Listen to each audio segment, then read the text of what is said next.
அம்மா இருந்த வரைக்கும் அம்மா வந்து சில இடங்கள்ல மீட்டிங் இருந்தால் போதும் அவங்களுக்கு அதுவே அவங்களுக்கு வந்து போதுமானதாக இருந்துச்சு. ஆனால் இப்போ வந்து கல அரசியல் எல்லா இடத்துலையும் மாறி இருக்கு அப்படிங்கும்போது அந்த இடத்துல இவங்க போய் உட்காந்து நாங்கள் இதை செஞ்சிருவோம் அதை செஞ்சிருவோம்னு பொய் வாக்குறுதிகள் நிறைய கொடுத்தாங்க. அதில் மிக முக்கியமான ஒரு வாக்குறுதி தான் வந்து நாங்கள் பழைய ஓய்வூதிய திட்டத்தை தரோன்னு சொல்லிட்டு அதை செயல்படுத்த முடியாமல் இன்றைக்கி திணறிட்டு இருக்காங்க. 1000 ரூபாய் திட்டம் ஆப்பு வைக்கும் திட்டம், திமுக ஆட்சிக்கே ஆப்பு வைக்கிற திட்டம் 1000 ரூபாய் திட்டம். நீங்கள் ஸ்கூல் போகிற பெண் குழந்தைகள் கையில் கூட கஞ்சாவை கொடுத்து விட்டது இந்த அரசாங்கம்.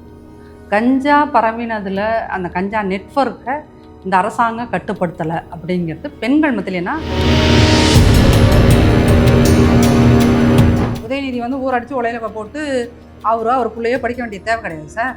ஒரு மிடில் கிளாஸ் பையன், லோயர் மிடில் கிளாஸ் பையன் படித்தா தான் வாழ்க்கையில் முன்னேற முடியும். இந்திய வரலாற்றில் நடக்காத ஒரு பெரிய ஹிஸ்டரி சார். இதே சாதனையை அதிமுக செய்கின்ற ஒரே ஒரு தவறு என்ன தெரியுமா? பெரிய சாதனை செய்து விட்டு அமைதியாக திமுக காரன் என்ன பண்ணுவான்? அடுத்த முறை அதிமுக ஆட்சியில் வந்தால் மட்டும்தான் தமிழ்நாடு உயிரோட இருக்கும் சார். இந்த 5 திட்டத்தை தவிர்த்து திமுக நாங்கள் இதெல்லாம் செய்தோம் மக்கள் நலனுக்காக சொல்றதுக்கு ஊரெல்லாம் இந்த கலைஞர் நூற்றாண்டு கட்டடம் 4 கட்டடத்தை கட்டி போட்டிருப்பான். ரிஃப்ளெக்ட் வாய்ஸ் நேயர்களுக்கு வணக்கம். இன்றைய நேர்காணல் பகுதியில் நம்மோடு அதிமுகவை சார்ந்த நாச்சியார் சுகந்தி அவர்கள் இணைந்திருக்கிறார்கள். வரவேற்று நிகழ்ச்சிக்குள் செல்வோம். வணக்கம். அதிமுகவினுடைய பொதுச் செயலாளர் எடப்பாடி பழனிசாமி அவர்கள் 7ஆம் தேதியிலிருந்து சுற்றுப்பயணம் செல்ல இருக்கிறார். கிட்டத்தட்ட 7 மாவட்டங்கள் 34 தொகுதிகளுக்கு சுற்றுப்பயணம் செல்ல இருக்கிறாங்க. இந்த 7ஆம் தேதி இந்த சுற்றுப்பயணம் அப்படிங்கிறதுக்கான காரணம் என்ன? 7ஆம் தேதி இது நல்ல நாள் அப்படின்லாம் கிடையாது. இதுவே அதிமுகவில் தேர்தல் பணிகள் அப்படிங்கிறத முன்கூட்டியே ஆரம்பிச்சிட்டோம். திண்ணை பிரச்சாரம் அப்படிங்கிறது அது 2 மாதமாக போயிட்டுருக்குது. பூத் கமிட்டி அமைக்கிற ஒர்க் வந்து கிட்டத்தட்ட முடிஞ்சிருச்சு. ஸோ இந்த மாதிரி வேலைகள் வந்து ஸ்டார்ட் பண்ணி அது 2 மாதத்துக்கு மேலே போயிட்டே இருக்கிறது. அதோட ஒரு நீட்சியாக தான் இது இருக்கிறதே ஒழிய இதுக்கும் எங்களுடைய பொதுச் செயலாளரோட சுற்றுப்பயணத்துக்கும் அவர் கிளம்புற தேதிக்கும் வேறு விஷயங்களுக்கு இதில் முடிச்சு போடுற மாதிரியான எந்த அரசியலும் இல்லை. 234 தொகுதிக்கும் தனிப்பட்ட ரீதியில் அவர் போகணும் அப்படின்னு நினைக்கிறார். மாவட்டங்களுக்கு மட்டும் இல்லாமல் எங்களுடைய கழக மாவட்ட பிரிவுன்னு ஒன்று இருக்கும் இல்லையா, 84 மாவட்டங்கள் பிரித்து வச்சுருக்காங்க. அது அத்தனைக்குமே போகணும் அப்படிங்கிறது தான் அவருடைய திட்டம். ஸோ அது இப்போ இருந்து ஆரம்பித்தாதான் அது முடியும் அப்படிங்கிறதுக்காகத்தான் இது முன்கூட்டியே ஆரம்பிச்சிருக்கோம். அப்போ தான் பெரிய அளவுக்கான நம்ம வந்து மக்களை போய் மீட் பண்ணுறதுக்கு சாத்தியமாக இருக்கும். அப்படிங்கிறதும் அதிமுக வந்து எப்பயுமே தேர்தல் பணிகளை வந்து திமுக விட கொஞ்சம் எப்பயுமே முன்கூட்டி ஆரம்பிச்சிடும். கிரவுண்டில் இருக்கிற மக்களை வந்து 1 to 1 பார்க்குறது அப்படிங்கிறது வந்து எடப்பாடியார் காலத்துக்கு அப்புறம் வந்து அது ரொம்ப ஸ்ட்ராங் ஆகிடுச்சுன்னு வச்சுக்கோங்களேன். அம்மா இருந்த வரைக்கும் அம்மா வந்து சில இடங்களில் மீட்டிங் இருந்தால் போதும் அவங்களுக்கு அதுவே அவங்களுக்கு வந்து போதுமானதாக இருந்துச்சு. ஆனால் இப்போ வந்து கல அரசியல் எல்லா இடத்துலையும் மாறி இருக்குது. அப்படிங்கும்போது இன்றைக்கி 1 to 1 எல்லாத்தையும் மீட் பண்ண வேண்டிய தேவையும் இருக்குது. அதையும் நம்ம மறுப்பதற்கு இல்லை. சும்மா மேல் பூச்சாக வந்து இல்லை நாங்கள் அப்படி இல்லை இப்படி இல்லைன்னா சொல்கிறதுக்கு இல்லை. இன்றைக்கி களத்துக்கு நம்ம போகிறது அப்படிங்கிறது ரொம்ப ரொம்ப அவசியமான ஒன்றாக இருக்குது. ஸோ அந்த வகையில் இந்த இப்போ ஆரம்பித்தா தானே தேர்தலுக்கும் உங்களுக்கு வந்து இன்னும் ஒரு கிட்டத்தட்ட ஒரு 7-8 மாதம் தான் ஸ்ட்ராங்காக கையில் இருக்குது. ஸோ அடுத்த மே அப்படிங்கிறதுக்கு பெரிய ஒன்றும் வித்தியாசம் இல்லை. அப்படிங்கும்போது உங்களுக்கு இப்போ ஆரம்பித்தா தானே எல்லா மாவட்டங்களும் இந்த சுற்றுப்பயணத்தில் என்ன விஷயங்கள் முதன்மையாக பார்க்கப்படும், என்னென்ன விஷயங்களை பிரச்சாரத்தில் முதன்மையாக இருக்கும்? சார், அதிமுக காலத்தில் 32 வருடங்கள் அதிமுக வந்து ஆட்சியில் இருந்திருக்கிறது. அதிமுக 32 வருட காலத்தில் செய்த சாதனைகள் மக்களிடம் கொண்டு செல்லப்படும். ஏன்னா இது பெரிய அளவில் வந்து அதிமுகவோட ஆட்சி காலத்தில்தான் தமிழ்நாட்டில் மிகப்பெரிய மறுமலர்ச்சியான திட்டங்கள்லாம் கொண்டு வரப்பட்டிருக்கு. இன்றைக்கி வந்து தமிழ்நாட்டோட எஜுகேஷன் இவ்வளோ தூரம் ஏன் வந்திருக்கு அப்படின்னு பார்த்தீங்கன்னா, அன்றைக்கு அது புரட்சித் தலைவர் எம்ஜிஆர் கொண்டு வந்த கிராம இணைப்பு சாலைகள், ஒவ்வொரு கிராமத்தையும் இணைக்கணும் அப்படின்றதும், பேருந்து வசதிகள், எல்லா கிராமங்களுக்குமான பேருந்து வசதிகள், அந்த பேருந்து வசதிகள், தனியார் கல்லூரிகள் இதெல்லாம் அதிகரித்தது எம்ஜிஆர் அவர்களுடைய காலகட்டத்தில். அதனால தான் இன்றைக்கி வந்து இருக்கின்ற 70s பிறந்தவங்களாக இருந்திருக்கட்டும், 80s பிறந்தவங்களாக இருக்கட்டும், 90s பிறந்தவங்களாக இருக்கட்டும், இந்த அளவுக்கு கல்வி வந்து இன்றைக்கி பெரிய அளவுக்கு ரீச் ஆகிருக்குன்னா அது எம்ஜிஆரோட இந்த தொலைநோக்கு திட்டம் ஒரு காரணம். அந்த மாதிரி இந்த ஒவ்வொரு விஷயம் இப்போ ஒவ்வொரு டாபிக் எடுத்துட்டாலுமே நீங்கள் வந்துட்டு இன்றைக்கி மருத்துவக் கல்லூரிகள் அப்படின்னா எடப்பாடியார் ஆட்சி காலத்தில் கொண்டு வரப்பட்ட 11 மருத்துவக் கல்லூரிகள், சட்டக்கல்லூரிகள், ஆர்ட்ஸ் அண்ட் சயின்ஸ் காலேஜஸ், இந்த மாதிரி கல்லூரிகள்னு சொல்லி கொண்டு வந்தது, கால்நடை பல்கலைக்கழகம் கொண்டு வந்தது, இந்த மாதிரி சொல்கிறதுக்கான சாதனைகள்னு சொல்லிட்டு நிறையா இருக்குது. சாதனைகள் இவ்வளோ 32 ஆண்டுகள் ஆட்சியில் இவ்வளோ இருக்குங்கிறீங்க. இப்போ கடந்த ஆட்சி இப்போ நடக்கக்கூடிய ஆட்சிகளில் ஒரு பிரதானமாக எதிர்க்கட்சியாக என்ன விஷயத்த ரோல் பண்ணி இந்த ஆட்சிக்கு எதிரான விஷயங்களை கொண்டு போவாங்கன்னு பார்க்குறேன். இப்போ திமுக மாதிரியான மலினமான அரசியல் நம்ம செய்ய முடியாது. எங்கெங்கெல்லாம் அதிமுக காலத்தில் திமுக ஸ்பான்சர்டு போராட்டங்களே நிறையா பண்ணினது. அந்த இடத்துல இவங்க போய் உட்காந்து நாங்கள் இதை செஞ்சிருவோம் அதை செஞ்சிருவோம்னு பொய் வாக்குறுதிகள் நிறையா கொடுத்தாங்க. அதில் மிக முக்கியமான ஒரு வாக்குறுதி தான் வந்து நாங்கள் பழைய ஓய்வூதிய திட்டத்தை தரோன்னு சொல்லிட்டு அதை செயல்படுத்த முடியாமல் இன்றைக்கி திணறிட்டு இருக்காங்க. இன்றைக்கி அரசு ஊழியர்கள் ஒட்டுமொத்தமாக திமுகவுக்கு எதிராக மாறிவிட்டார்கள். அப்போ சாத்தியமில்லாத விஷயத்தை எல்லாம் செய்யக்கூடாது, சொல்லக்கூடாது அப்படிங்கிறது அவங்களுக்கு அன்றைக்கி எதிர்க்கட்சியாக இருந்த போதும் தெரியும். ஆனால் நம்ம ஓட்டு வாங்கி ஜெயித்து தெரியும். 10 வருஷம் வீட்டில் இருந்தாங்க. நம்ம அந்த 10 வருஷத்தை வந்து விட்டுட்டோம், இனியும் விட்டுறக்கூடாது அப்படிங்கிறதுக்காகத்தான் இப்படி நிறைய பொய்யான வாக்குறுதிகள் அவங்க கொடுத்த 505 வாக்குறுதிகளில் அவங்க கிட்டத்தட்ட ஒரு 80% நிறைவேற்றலாம். ஆனால் 80% நாங்கள் நிறைவேற்றி விட்டோம்னு அவங்க பொய் பேசிட்டு இருக்காங்க. ஸோ அந்த மாதிரியான ஒரு பொய்யான வாக்குறுதிகளை மக்களுக்கு கொடுப்பதற்கு எப்போதுமே அதிமுக செஞ்சதில்லை. எது பாசிபிளோ அதை செய்யும். அதைத்தான் வந்து தேர்தல் அறிக்கையிலும் சொல்லுவாங்க, மக்கள்கிட்டையும் அதை தான் கொண்டு போவோம். இப்போ இந்த முறை வந்து அப்படின்னீங்கன்னா, நாங்கள் எதிர்க்கட்சியாக அதிமுக பேசுவதை விட பொதுமக்களே திமுக மீது மிகப்பெரிய ஒரு வெறுப்பில் இருக்காங்க. அதை நீங்கள் வந்து சாதாரணமாக நீங்கள் ஒரு 10 மக்கள்கிட்ட போய் கேட்டிங்கன்னா எந்த விஷயத்தில் அதிருப்தி? எல்லா விஷயத்துலையும் சார். நீங்கள் ஃபஸ்ட்டு ரொம்ப பெரிய விஷயம் என்ன அப்படின்னு பார்த்தீங்கன்னா, இவங்க நினைக்கிறாங்க இந்த 1000 ரூபாய் திட்டம் வந்து நமக்கு கை கொடுக்கும், நம்ம பெண்களுக்கு 1000 ரூபாய் கொடுத்துருக்கோம், அதனால எல்லா பெண்களும் நமக்கு ஓட்டு போட்டுருவாங்க. ஆனால் அந்த திட்டம் இவங்க என்ன நினச்சி இந்த ஓட்டுக்காகத்தான் பெண்களுக்குன்னா, பொதுவாகவே திமுகவோட ஓட்டு, திமுகவுக்கு பெண்களோட ஓட்டு பெரிய அளவில் வராது. ஸோ அதுக்காக எய்ம் பண்ணி கொடுத்தது தான் இந்த திட்டம். ஆனால் இன்றைக்கி மக்கள் வந்து என்னென்னா 2.5 கோடி ரேஷன் கார்டுக்கு தானே நீ தரேன்னு சொன்னேன், ஆனால் இன்றைக்கி நான் 1 கோடி ரேஷன் கார்டுக்கு தான் நீ தர, அப்போ 1.5 கோடிக்காரன் நாங்கள் வந்து இழிச்சா வாங்கினான்னு கேட்குற அளவுக்கு பெண்கள் வந்துட்டாங்க. அது கிராமப்புறங்களில் பெரிய அளவுக்கான ஒரு எரிச்சலை இவங்க மேலே ஏற்படுத்திருக்கு. இல்லை, இந்த விமர்சனங்கள் தொடர்ந்து எதிர்க்கட்சியினரால் வைக்கப்படுது. அதெல்லாம் தாண்டி தானே அவங்க வந்து இடையில் நடந்த பாராளுமன்ற தேர்தலையோ அதுக்கு இடையில் நடந்த இடைத்தேர்தல்களையோ அதை தாண்டி வெற்றி பெற்றுட்டு தானே இருக்காங்க. சார், பாராளுமன்ற தேர்தல் இஸ் என்டையர்லி டிஃப்ரெண்ட். அது வந்து உங்களுக்கு மேலே அங்கே மத்தியில் யார், ராகுலா மோடியா அப்படிங்கிற ஒரு விஷயத்தை மட்டும்தான் அன்றைக்கி மக்கள் கான்சன்ட்ரேட் பண்ணுவாங்க. அது தமிழ்நாட்டில் அரசியல் விழிப்புணர்வுங்கிறது மற்ற ஸ்டேட்ஸை விட தமிழ்நாட்டில் கொஞ்சம் அதிகம், தென் மாநிலங்களில் அதிகம், அது தமிழ்நாட்டில் ரொம்ப அதிகம். அப்படிங்கிற வகையில் இது வந்து ராகுல் வெர்சஸ் மோடி அப்படிங்கிற வகையில் தான் இதை பார்த்துப்பட்டு இந்தியா கூட்டணிக்கு அந்த ஓட்டெல்லாம் போச்சுன்னு வச்சுக்கோங்களேன். அது வந்து டிஎம்கேவுக்கோ குறிப்பாக ஸ்டாலினுக்கோ உதயநிதிக்கோ கிடைத்த ஓட்டு கிடையாது. அப்படி பார்த்தீங்கன்னா உங்களுக்கு அவர்களுக்கு கிட்டத்தட்ட 6% மேலான ஓட் பேங்க் வந்து குறைஞ்சிருக்கு. அதே நாடாளுமன்றத்தில் 40 தொகுதி கிடச்சிருந்துருக்கலாம், பட் 6% உங்களுக்கு ஓட் பேங்க் குறைஞ்சிருக்குது. அப்படிங்கும்போது இதை நீங்கள் எந்த வகையில் வெற்றின்னு சொல்ல முடியும்?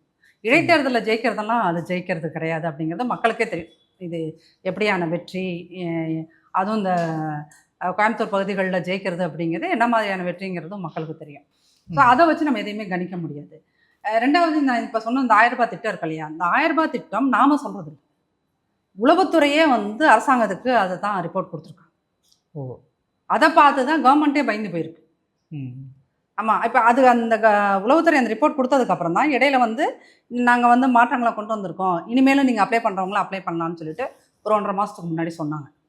அப்போ இது என்ன அப்படின்னீங்கன்னா, அந்த 1000 ரூபாய் திட்டம் இவங்களுக்கு ஆப்பு வைக்கும் திட்டம். ஆக்சுவலி அதுதான் ஸ்லோகன், 1000 ரூபாய் திட்டம் ஆப்பு வைக்கும் திட்டம். திமுக ஆட்சிக்கே ஆப்பு வைக்கிற திட்டம் 1000 ரூபாய் திட்டம். இந்த முறை திமுகவுக்கு வந்து பெண்களோட ஓட்டு அப்படிங்கிறது பெரிய அளவில் வந்து கை கொடுக்காது, அதுதான் உண்மை. ஏன் அப்படின்னீங்கன்னா, இந்த 1000 ரூபாய் திட்டம் மிகப்பெரிய காரணம். 2வது மிகப்பெரிய காரணம் அப்படின்னீங்கன்னா, இன்றைக்கி ஸ்கூல் போகிற பெண் குழந்தைகள் கையில் கூட கஞ்சாவை கொடுத்து விட்டது இந்த அரசாங்கம். கஞ்சா பரவினதில் அந்த கஞ்சா நெட்வொர்க்கை இந்த அரசாங்கம் கட்டுப்படுத்தலை அப்படிங்கிறது பெண்கள் மத்தியில். ஏன்னா எந்த குடும்பத்தில் ஒரு பையன் குடிகாரனானாலும் சரி, கணவர் குடிகாரனானாலும் சரி, இந்த கஞ்சா அடிமையானாலும் சரி, அது பாதிக்கப்படுறதும் அந்த வீட்டில் இருக்கிற அம்மாவோ மனைவியோ பெண் குழந்தையோ தான். ஸோ அந்த வகையில் இந்த அரசாங்கத்தின் மீது பெண்களுக்கு மிகப்பெரிய ஒரு வெறுப்புணர்வு இருக்குது. இந்த கஞ்சா கள்ளச்சாராயத்துக்கு அடுத்து வந்து பெண்கள் மீதான வன்முறை இருக்கு இல்லையா, பெண்கள் அது பாலியல் பலாத்காரமாக இருந்தாலும் சரி, பள்ளிக்கூடத்தில் படிக்கிற குழந்தைங்களுக்கு பாதுகாப்பு இல்லாமல் ஸ்கூல் குழந்தைகள் ஸ்கூல் டாய்லெட்டில் பிரசவம் நடந்ததெல்லாம் இருக்குது. அது யார் அப்படின்னு பார்த்தீங்கன்னா வாதியார். அந்த மாதிரி கேசஸ் நிறைய இருக்குது. இவங்க இந்த விஷயத்தெல்லாம் திரும்ப மீடியாவும் எதிர்கட்சியும் பேச ஆரம்பிச்சிடும். மீடியா பெரிய அளவில் பேசலை, எதிர்கட்சிகள் பேச ஆரம்பித்த உடனே தான் அவங்க வந்து ஒரு கிட்டத்தட்ட ஒரு 25 பேர்த்த வந்து அவங்க இது பண்ணியிருக்காங்க, வேலையிலேருந்து நீக்கியிருக்காங்கன்னு வச்சுக்கோங்களேன். அப்போது இந்த பெண்களுக்கு பாதுகாப்பு இல்லாதது, கஞ்சா பயன்பாடு, இந்த 1000 ரூபாய் திட்டம், இது 3மே திமுகவுக்கு ஆப்பு வைக்கிற விஷயங்களா இருக்குது. இவ்வளோ குற்றச்சாட்டுகள் வைக்கிறீங்க. அதையெல்லாம் தாண்டி இப்போ கருத்து கணிப்புகளாக வெளியிடக்கூடியவர்கள்ல இன்றைக்கு இருக்கக்கூடிய நிலையில் திமுக தான் அதிக முன்னிலையில் இருக்கிற மாதிரி கருத்து கணிப்புகள்லாம் வெளியே வருது. சார் நீங்கள் இந்தியாவில் ஃபுல்லாக அது சட்டமன்ற தேர்தலாக இருந்தாலும் சரி, நாடாளுமன்ற தேர்தலாக இருக்கட்டும், இந்த கருத்து கணிப்புகள் தேர்தலுக்கு முன்னாடி சரி, தேர்தலுக்கு அப்புறம் எக்ஸிட் போல் நீங்கள் சொல்லி கொடுக்குறதா இருந்தாலும் சரி, எதுவுமே வந்து உண்மைக்கு மிக அருகில் இருந்ததே கிடையாது. சரிங்களா? பல நேரங்களில் உண்மைக்கு நெருக்கமாக வெளியிட்ட செய்தி சேனல்களுமே, முன்பு நாடாளுமன்ற தேர்தல்களில் வெளியிட்ட உண்மைக்கு நெருக்கமாக இருந்த சேனல்களுமே இந்த முறை அதிக வாய்ப்பு திமுக கூட்டணிக்கு இருக்கிறதாக தானே போடுறாங்க. அப்படி எங்கேயுமே போடலை. அதுதான் நீங்கள் புரிஞ்சுக்கணும். என்ன அப்படின்னா, அப்படி போடுறது உண்மையாக இருந்ததுன்னா, ஸ்டாலின் அவர்கள் மதுரையில் நடந்த பொதுக்கூட்டத்தில் கருத்து கணிப்புகளை யாரும் நம்ப வேண்டாம் அப்படின்னு ஏன் சொல்லணும்? திமுகவுக்கு எல்லாமே வந்து சாதகமாக சொல்கிறாங்கன்னா, அவர் ஏன் உள்ளுக்குள்ளே பயந்துட்டு அப்படி சொல்லணும்? நீங்கள் வந்து கருத்து கணிப்புகளை தொண்டர்கள் நம்பாதீர்கள், அதை வந்து நமக்கு நெகட்டிவ் தான் வரும் அப்படின்னு ஏன் சொல்லணும்? ஏன்னா கருத்து கணிப்புகள், இவங்க பெண் நிறுவனம் நிறையா கருத்து கணிப்புகளை உருவாக்கிக்கிட்டே இருக்குது.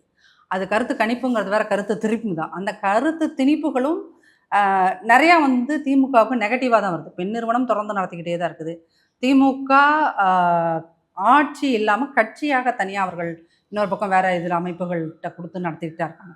ஸோ இது வரைக்கும் வந்து அது இல்லாமல் உளவுத்துறை கொடுத்தது. இது எல்லாமே வந்து என்னன்னா, இன்னைய தேதிக்கு வந்து திமுக இன்னைக்கு எலெக்ஷன் சந்தித்தாலும் சரி, 10 மாதம் கழிச்சு எலெக்ஷன் நினச்சாலும் சரி, அதுக்கு முன்கூட்டியே இந்த மாதிரி நிறையா கொலைகளும் போலீஸ் கஸ்டோடியல் டெத்தும் நடந்ததுன்னு வச்சுக்கோங்களேன்.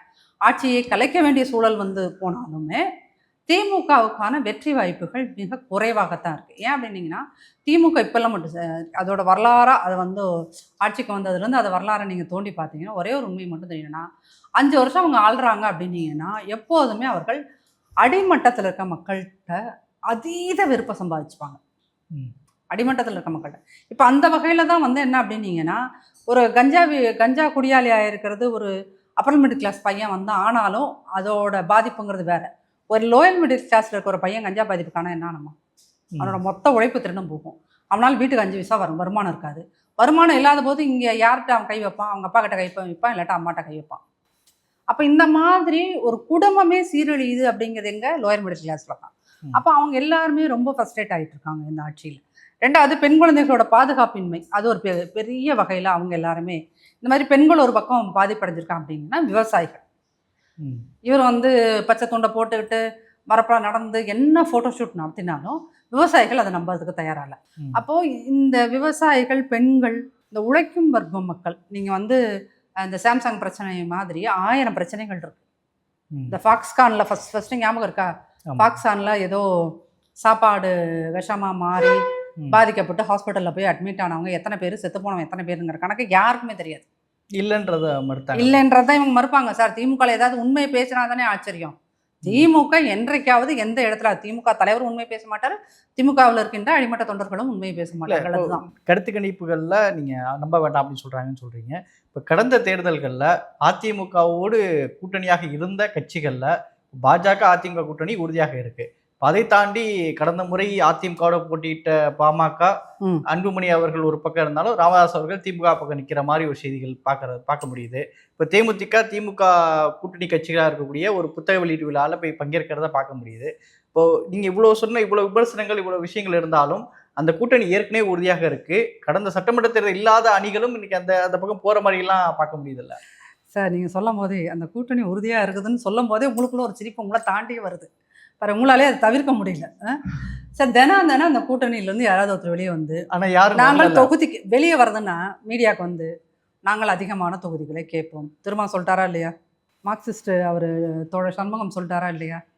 2வது, வைகோ சொல்லிட்டு முந்தா நேத்தம் வந்து இல்லை நான் அப்படிலாம் சொல்லலைங்கிற மாதிரி அவர் பல்ட்டி வச்சிட்டார்.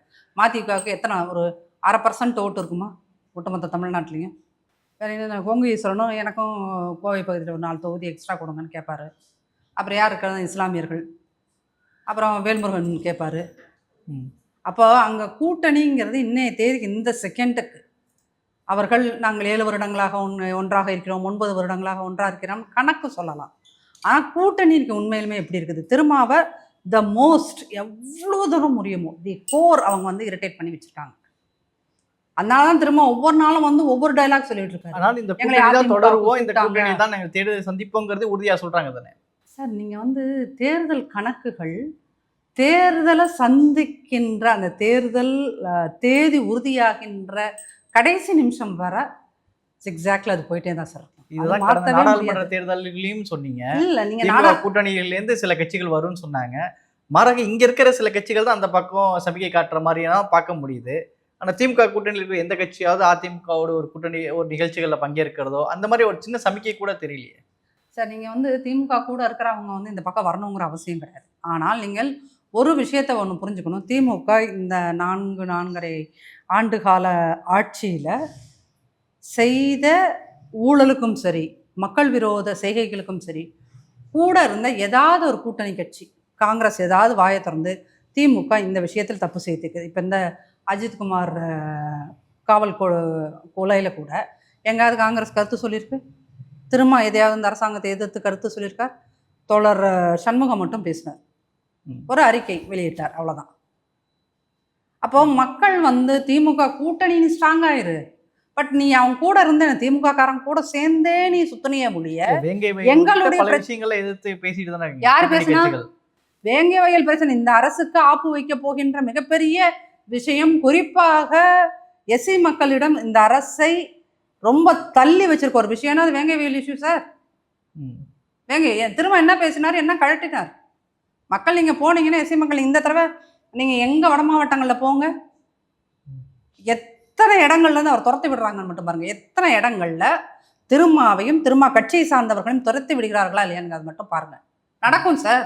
இல்லை நீங்கள் சொல்கிற மாதிரி நீங்கள் சொல்கிற ஆன்டி கமென்சிஸ் கோபங்கள் இருந்தாலும் இன்னொரு பக்கம் 11 ஆண்டு கால பாஜக ஆட்சி, அதனோட அணிகளாக அதிமுக இருக்கும்போது அதனுடைய வெறுப்பையும் இந்த கூட்டணி கட்சி இந்த கூட்டணியில் பெறாதா சார்? நீங்கள் இது வந்து 2021 வந்து இதே கணக்கு தான் எல்லா மீடியாவும் சொன்னீங்க.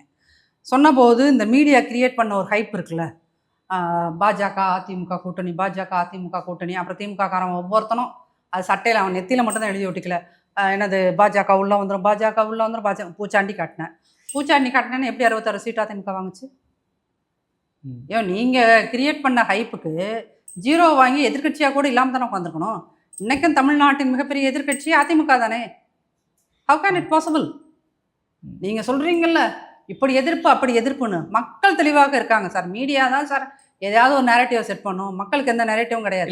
யார் நன்மை செய்வார், யார் நன்மை செய்ய மாட்டார். முன்னாள் அமைச்சர் ஜெயக்குமார் சார் ஜெயக்குமார் சார் சொன்னார் தான், இல்லைன்னு அதை மறுப்பதற்கு யாரும் இல்லை, அவரும் மறுக்க மாட்டார், நாங்களும் மறுக்க மாட்டோம். மீடியா செட் பண்ணாலும் ஜெயக்குமார் அவர்கள் சொன்னது தானே, நான் வந்து முடிசூடா மன்னனாக இருக்கக்கூடியவன், அதிமுக பாஜக கூட்டணியினால் தான் தொற்றன்னு ஜெயக்குமார். பாஜக கூட்டணி வந்து அதிமுகவோடு அன்னைக்கு 21 இருந்தபோது அதை மக்கள் வெகுவாக ரசிக்கல அப்படிங்கிறத தான் ரிசல்ட் காட்டுது. ஏன்னா இஸ்லாமியர்களோட ஓட் பேங்க் வந்து பெரிய அளவுக்கு அதிமுக சைட் வரல. It's a reality. அதையும் அதிமுக ஒத்துக்குச்சு, ஏற்றுக்குச்சு. ஆனால் நீங்கள்லாம் கிரியேட் பண்ண மீடியாலாம் கிரியேட் பண்ண ஹைப்புக்கு திமுகவை போல் அதிமுகவும் எதிர்கட்சி அந்தஸ்தை இழந்துட்டு அந்த இடத்துல வேற யாரோ வந்து உட்காந்துருக்கணும், காங்கிரஸோ இல்லை வேற கட்சியோ வந்து அந்த இடத்துல உட்காந்துருக்கணும்.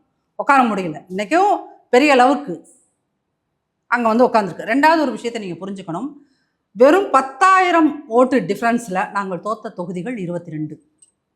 வெறும் 10,000 தொகுதிகளில் நாங்கள் தோத்தது 20க்கும் மேற்பட்ட தொகுதி.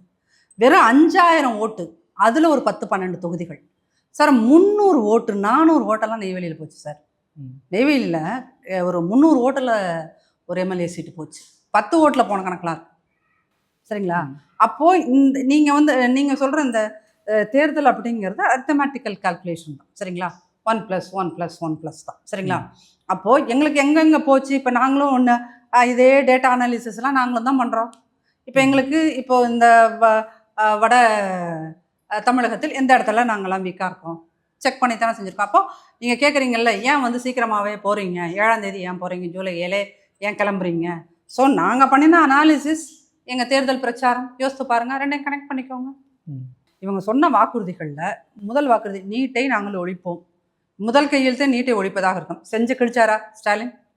கிழிச்சாரா? கிழிக்க முடிந்ததா? முடியல.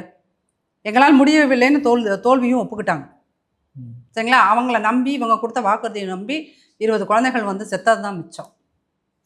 அதுவுமே ஒரு வகையான அரச கொலை தான். நீங்கள் கொடுத்த வாக்குறுதி பொய் வாக்குறுதியை நம்பி அந்த குழந்தைகள் படித்து தேர முடியாமல் போய் செத்து போயிட்டாங்க. அதுக்கு ஸ்டாலின் பொறுப்பேற்றுப்பாரா? அப்படி ஊர் ஊராக போய் வந்து செங்கல்ல தூக்கி முட்டையெல்லாம் காமிச்சு ஷோ காட்டினார்ல உதயநிதி, காட்டினாரா இல்லையா? உதயநிதி அந்த இறந்து போன அத்தனை குழந்தைகளுக்குமான பொறுப்பை ஏற்றுப்பாரா? உதயநிதி வந்து ஊரடிச்சு உலையில போட்டு அவர் பிள்ளையோ படிக்க வேண்டிய தேவை கிடையாது சார். ஒரு மிடில் கிளாஸ் பையன், லோயர் மிடில் கிளாஸ் பையன் படித்தா தான் வாழ்க்கையில் முன்னேற முடியும்.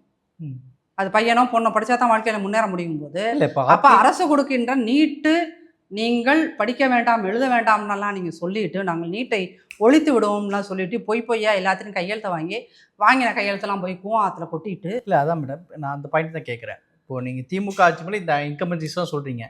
அந்த இன்கம்பன்சிஸ் பாஜகவுடைய 11 ஆண்டுகள் ஆட்சி மேலே பாஜக மேலே இங்கே தமிழ்நாட்டில் ஒரு இன்கம்பன்சி, ஒரு ஆன்டி இன்கம்பன்சி இருக்குங்களா? அதை இந்த கூட்டணி சுமந்திராதா அப்படின்னு தான் கேட்குறேன். இல்லை, மக்கள் அதில் தெளிவாக இருப்பாங்க சார். இங்கே வந்து பாஜகங்கிறது நம்மளோட கூட்டணியில் இருக்கிறார்கள் ஒழிய அவர்கள் ஆட்சி செய்ய போவதில்லை. இங்கே பாஜக தலைமையிலான ஒருத்தர் வந்து இருக்க போகிறது கிடையாது. அது டெஃபினட்டாக தமிழகத்தை அதிமுக ஆளும்.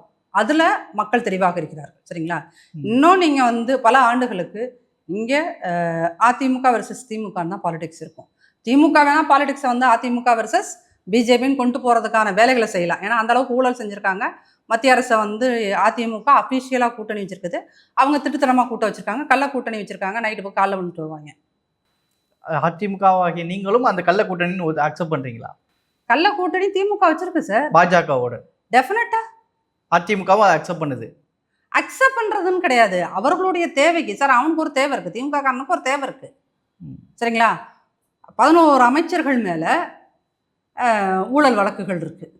அதனால 11 அமைச்சரும் இவங்க வீட்டுக்கு ஈடி வந்துச்சுன்னா உடனே என்ன பண்ணுறாங்க, நைட்டாக டெல்லிக்கு ஒரு ஃப்ளைட்டை பிடிச்சி போய் அங்கே ஏதாவது ஒரு மத்திய அமைச்சரை பார்த்து காலைல வந்துட்டு. இல்லை, உங்கள் கூட்டணி கட்சியாக இருக்கும்போது அவங்க இப்படி ஊழல் செஞ்சுருக்கிறாங்க, இந்த மாதிரி பண்ணிருக்கும் போது நடவடிக்கை கூட்டணி உருவாவதற்கு முன்னாடியே இங்கே வந்து திமுக அதைத்தான் செய்து கொண்டிருந்தது.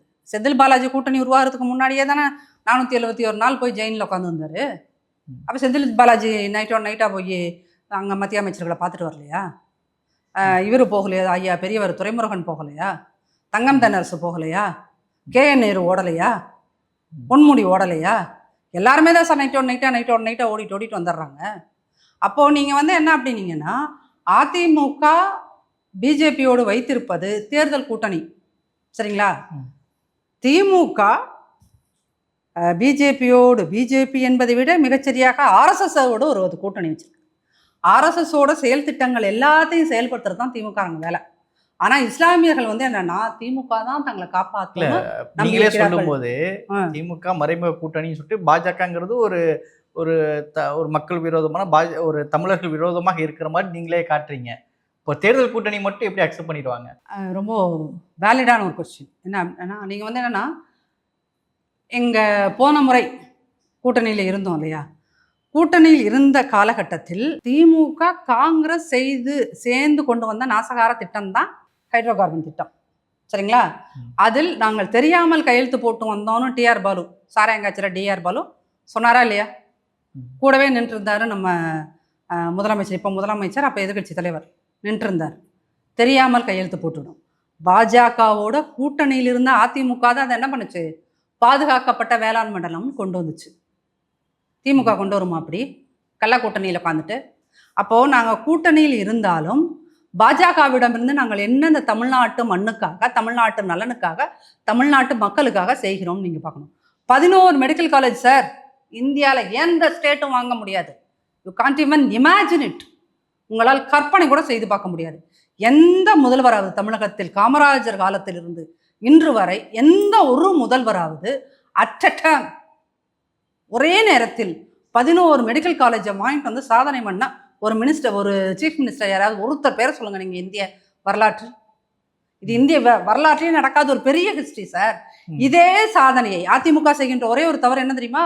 பெரிய சாதனை செய்து விட்டு அமைதியாக இருக்கும். திமுக காரன் என்ன பண்ணுவான்? ஒரு கர்மத்தை செய்ய மாட்டாங்க, ஒரு இழவையும் பண்ண மாட்டான். ஆனால் அவன் பண்ணுற பிரச்சாரம் இருக்கு பாருங்க. டீலிமிட்டேஷன் இன்னைக்கே வந்துருச்சு இந்தியாவுக்குள்ள.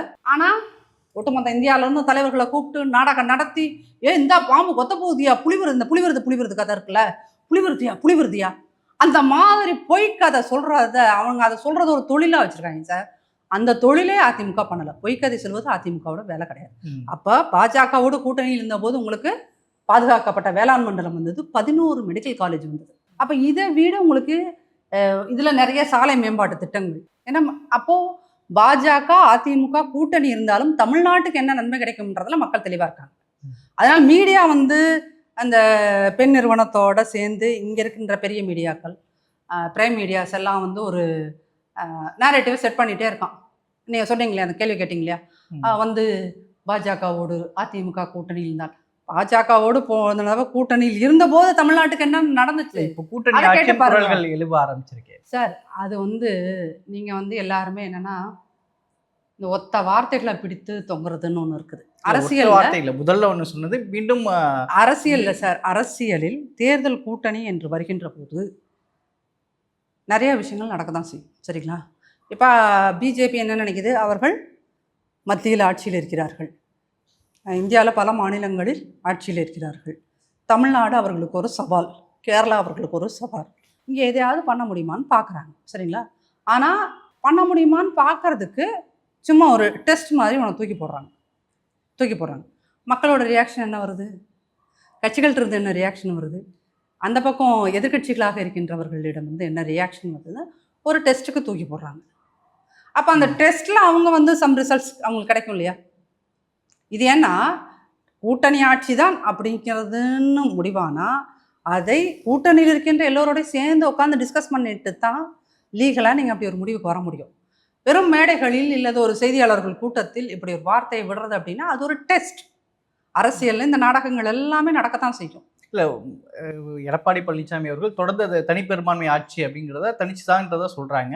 ஆனாலும் பாஜக சார்பில் இருக்கக்கூடிய தொடர்ந்து இந்த குரல்கள் வந்துகிட்டே இருக்கு சார். அது எலெக்ஷன் இன்னைக்கு மட்டும் இல்லை சார். இப்போ இந்த குரல் லைட்டாக வந்துருக்கு, ஒரு டெஸ்ட்டை விட்டு பார்த்துருக்காங்க. ஏன் அது எடப்பாடி பழனிசாமி அவர்கள் இந்த கூட்டணி ஆட்சி கிடையாது, பாஜக சொல்லுவது இங்கே நடக்காது நேரடியாக சொல்ல முடியல. அதான் நான் சொல்கிறேன். என்னன்னா மக்கள் எதிர்பார்க்குறாங்களோ இல்லையோ, இந்த மீடியாவுக்காகவே வந்து அதிமுக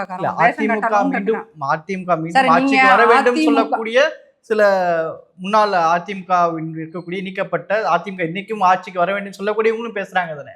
நீங்கள் அதிமுக ஒரு விஷயத்தை மீடியாவும் சரி பொதுமக்களும் சரி புரிந்து கொள்ள வேண்டும். என்னன்னா அடுத்த முறை அதிமுக ஆட்சியில் வந்தால் மட்டும்தான் தமிழ்நாடு உயிரோடு இருக்கும் சார். அடுத்த முறை தமிழ்நாட்டின் தலையெழுத்தாக விதியாக கெடு வாய்ப்பாக திமுக தப்பி வரக்கூடாது. தப்பி தவறி ஆட்சிக்கு வந்துருச்சுன்னா இந்த திமுக ஆட்சியினாலேயே இங்கு இந்த வளர்ந்த தமிழ்நாடு பீகாரை போல் பின்தங்கும், ராஜஸ்தானை போல பின்தங்கும், மிகவும் பின்னேற்றமடைந்த ஒரு மாநிலமாக இது மாறும். பெண்களுக்கு பாதுகாப்பு இல்லாமல் போகும், பெண்கள் கல்விங்கிறது பின்னடைவை சந்திக்கும். கஞ்சா திருமண மக்கள்லாம் உங்களுக்கு கஞ்சா இதை விட பெருசாக கிடைக்கும். கஞ்சாவோட அடுத்த வருஷனா போய் மெத்தஃபெட்டமைன் வீட்டுக்கு சப்ளை, ரேஷன் கார்டுக்கு சப்ளைங்கிறத கூட அவன் திட்டமாக கொண்டு வருவான். அடுத்த முறை மக்கள் அதை ஒன்றை மட்டும் புரிந்து கொள்ள வேண்டும், அடுத்த முறை தப்பி தவறி திமுக ஆட்சிக்கு வந்து விட்டால் தமிழ்நாடு இத்துணை வளர்ந்த மாநிலமாக இருக்காது. இந்த ஒருத்தர் திமுகவில் ரொம்ப ஓவராக பேசுவார், தொழில்துறை அமைச்சராக வந்திருக்காரு இப்போ, பாலு மகன் டிஆர்பி ராஜா. அந்த ராஜா வந்ததுக்கப்புறம் தமிழ்நாட்டுக்கு வர வேண்டிய எத்தனை கம்பெனிகள் அடுத்த மாநிலத்துக்கு போயிருக்கு தெரியுமா? இவங்க கேட்ட அந்த கரப்ஷன்னால பர்சன்டேஜ் எக்கச்சக்கமாக வச்சு கேட்டதுனால இங்கிருந்த எத்தனை கம்பெனிகள் லிஸ்ட் இருக்கா அவங்கள்ட்ட அனுப்பி விடுறேன். அத்தனை கம்பெனிகள் தமிழ்நாட்டிலிருந்து மாறி போயிருக்குது. அந்த வளர்ச்சி கம்பெனிகள் இத்தனை சர்வதேச கம்பெனிகள் இங்கே வந்திருக்குது. அதில் இருந்த ஒரு லிஸ்ட்டில் நம்மளோட பேர் 7வது இடத்துல 8வது இடத்துல இருந்த நம்மளுடைய பேர் இன்றைக்கி அந்த லிஸ்ட்லேயே இல்லை சார். ராஜாவால் பேச்சு மட்டும் பெருசாக பேசுவார் தண்ணியை போட்டு. அப்போ உங்களுக்கு தண்ணியை போட்டு பொது மேடைகளில் அடாபுடான்னு பேசுகிற ஆள் தான் உங்களுக்கு அமைச்சராக இருக்கணும் அப்படின்னா இப்படி தான் இருக்கிற கம்பெனியெல்லாம் போகும் அடுத்த மாநிலத்துக்கு. புதுசாக ஸ்டாலின் இத்தனை கம்பெனிகள் உருவாக்கினார். அந்த ராஜா வளர்ச்சியாக இதுவரை இல்லாத அளவில் அதிகமான பொருளாதார வளர்ச்சி இந்த ஆட்சியில் தான் ஏற்பட்டிருக்கு. இல்லை, அது என்ன ஸ்ட்ராட்டஜிக்ஸ்ன்னு தெரியல பொருளாதார வளர்ச்சி. அவங்க இப்படி கூப்பிடத்தனமாக சொல்லிட்டு இருந்தப்போ தான் அவர் ஆனந்த் சீனிவாசன் சார், அவங்க கூட்டணியில் இருக்கின்ற காங்கிரஸ் அந்த ஆனந்த் சீனிவாஸ், அவர் ஒரு பொருளாதார எக்ஸ்பர்ட்டு, அவரே வந்து இவங்க சொல்கிற இந்த கணக்கு வழக்கெல்லாம் தப்புன்றதை உறுதிப்படுத்தியிருக்கார். அவங்க கூட இருக்கிறவரே தான். அப்போது நீங்கள் வந்து என்னென்னா எக்கனாமிக்ஸ் நம்ம ஊரில் எல்லாத்துக்கும் எக்கனாமிக்ஸ் தெரியுமா? நீங்கள் ஏதோ சயின்ஸ் ஸ்டூடெண்ட்லாம் இருக்காங்க, அக்ரிகல்ச்சர் ஸ்டூடெண்ட்டு. அப்போ நாங்கள் பொருளாதாரத்தில் வளர்ந்துருக்குது பொருளாதாரத்தில் வளர்ந்துருக்குதுன்னா அப்போ என்ன வெங்காயம் எதுக்கு நீ 5 லட்சம் கோடி கடன் வாங்கினேன்? 5 லட்சம் கோடி சார், வெரி சிம்பிள். 5 லட்சம் கோடி நீங்கள் கடன் வாங்கியிருக்கீங்க. வருஷத்துக்கும் உங்களுக்கு நீங்கள் வந்து இந்த சொத்து பத்திரப்பதிவு, கரண்ட்டு பில்லு ஏற்றுனது, இது எல்லாத்துலேயும் சேர்த்து உங்களுக்கு 1 லட்சம் கோடி 1.5 லட்சம் கோடி வந்து வருமானம் அதிகரிச்சிருக்கு. இந்த பக்கம் 1.5 லட்சம் கோடி வருமானம் வருஷத்துக்கு வருஷம், இந்த பக்கம் 5 லட்சம் கோடி கடன். இவ்வளோ வாங்கி வச்சு இவர்கள் செய்த ஒரு சாதனையான போற்றக்கூடிய ஒரு திட்டம்னு சொல்லுங்கள். இந்த 5 திட்டங்கள் இன்ன வரைக்கும் சொல்லிட்டு உட்காந்துருக்காங்களே, பெண்களுக்கு, கல்லூரி மாணவிகளுக்கு, மாணவர்களுக்கு 3 பேர்த்துக்கு 1000 ரூபாய் கொடுத்தது, இந்த காலையில் குழந்தைகளுக்கு சாப்பாடு போட்ட திட்டம், இந்த பஸ்ஸு ஃப்ரீயாக கொடுத்தோம் பெண்களுக்கு. இந்த 5 திட்டத்தை தவிர்த்து திமுக நாங்கள் இதெல்லாம் செய்தோம் மக்கள் நலனுக்காக சொல்கிறதுக்கு ஊரெல்லாம் இந்த கலைஞர் நூற்றாண்டு கட்டடம் 4 கட்டடத்தை கட்டி போட்டிருப்பான். அதை தாண்டி ஏதாவது ஒரு திட்டம் சார், இந்த திட்டம் செஞ்சால் மாணவன்லாம் எனக்கு பயங்கரமாக இருக்கான் சொல்லுங்கள். ஒரு திட்டம் நாங்கள் சொல்கிறோம். அதிமுக ஆட்சிகளில் எல்லாத்துக்கும் லேப்டாப் கொடுத்தாங்களா? எல்லா ஸ்டூடெண்ட்ஸ், எல்லா கவர்மெண்ட் ஸ்டூடெண்ட்ஸ்க்கு லேப்டாப் கொடுத்தானா? இன்றைக்கி அந்த லேப்டாப் திட்டத்தால் பயனடைந்தவன் இன்றைக்கி எத்தனையோ ஐடி கம்பெனியில் வேலை பார்க்குறான். ஐடின்னு இல்லை, எல்லா துறையிலும் அவன் வேலை பார்க்குறான். அப்போது ஒரு சமூக மாற்றத்துக்காக, பெண்களை எம்பவர் பண்ணுறதுக்காக அதிமுக கொண்டு வந்த திட்டங்கள் நிறைய. இவன் இந்த 4.5 வருஷம் ஆண்டுட்டார் ஸ்டாலின். உட்காந்து டிவி இந்த கேமரா முன்னாடி வீடியோ பார்த்ததை தவிர அவர் செய்த சாதனைகள்னு ஏதாவது ஒன்று சொல்ல முடியுமா? பத்திரிகையாளர்கள் நீங்கள்லாம் தினமும் 24 மணி நேரம் நியூஸ் பார்க்குறீங்கல்ல, அவர் செய்த ஒரு சாதனை திட்டம் இது ஒரு ஐகானிக் திட்டம். இதை வந்து யாராலையுமே பீட் பண்ண முடியாத ஒரு திட்டம், யாராலையுமே இப்படி யோசிக்க முடியாத திட்டம். ஏதாவது ஒன்று சொல்லுங்கள். இந்த காலை உணவு திட்டம், கொரோனாவுக்கு முன்னாடி அதிமுக ஆரம்பித்து வைத்த திட்டம், கொரோனா வந்துச்சு, அந்த திட்டத்தை கைவிட்டோம். எல்லாத்தையும் அதிமுக பார்த்து கைப்பிடிச்சு. சரிங்க மேடம், நிகழ்ச்சியில் பங்கிட்டு உங்களுடைய கருத்துக்களை பயந்தவனுக்கு நன்றி. செய்திகளை உள்ளது உள்ளபடி தெரிந்து கொள்ள ரெஃப்ளெக்ட் நியூஸை சப்ஸ்கிரைப் பண்ணுங்க.